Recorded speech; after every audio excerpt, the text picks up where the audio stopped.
The wind in Hollow Creek always whispered at night. It wasn't the kind of wind that rustled leaves gently.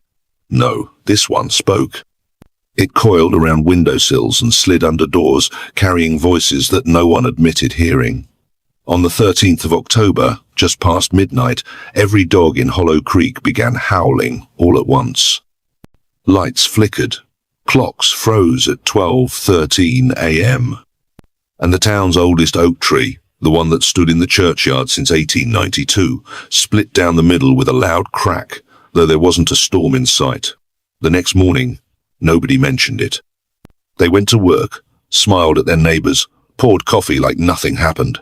Because in Hollow Creek, the only thing more dangerous than hearing the whispers was acknowledging them. That same day, Amelia Rowan arrived in town uninvited. She hadn't been home in 10 years. The houses looked the same, but the silence was heavier. Her old neighbors stared at her from behind curtains like they'd seen a ghost. Even the air tasted different, metallic, old, as if the town itself had been holding its breath for too long. She had only one reason to return, a letter postmarked 2 weeks ago, written in her father's familiar scrawl. "Come home. They remember what we did." But when she walked up the steps to her childhood home, the door swung open before she knocked. Sheriff Peter Rowan, her father, didn't greet her, because he couldn't. He was slumped in his favorite chair, a revolver on the floor and blood on the walls. Amelia begins to dig. The town priest, Father Mullen, warns her to let the dead rest. The mayor threatens to arrest her for disturbing peace. Even her childhood best friend, now the town doctor, tells her to stop asking questions. That's when she realizes everyone is hiding something. She interviews an elderly woman, Miss Tabitha, the town's former librarian, now half mad and blind. In a rare moment of clarity, Tabitha whispers, "Ilara never left. She lives in the walls of this town." Amelia discovers that the town's founding families made a pact nearly 100 years ago in exchange for prosperity and health. One child every 17 years would be offered to the Hollow, the ancient cave system beneath the town. Those who tried to escape or expose the truth vanished. Those who survived were changed forever. Suddenly, people around Amelia begin to die: a car crash, a house fire, a fall from the church bell tower. All ruled accidents. But Amelia knows better.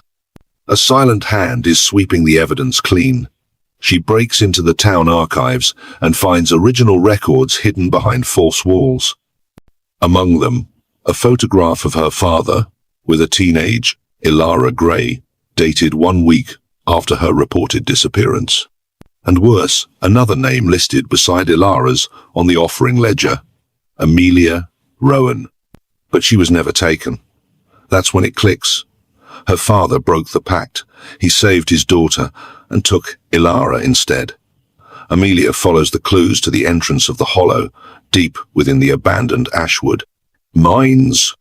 Inside, she finds a labyrinth of stone, carved with blood symbols.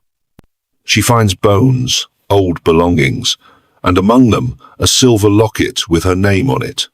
Then she sees her.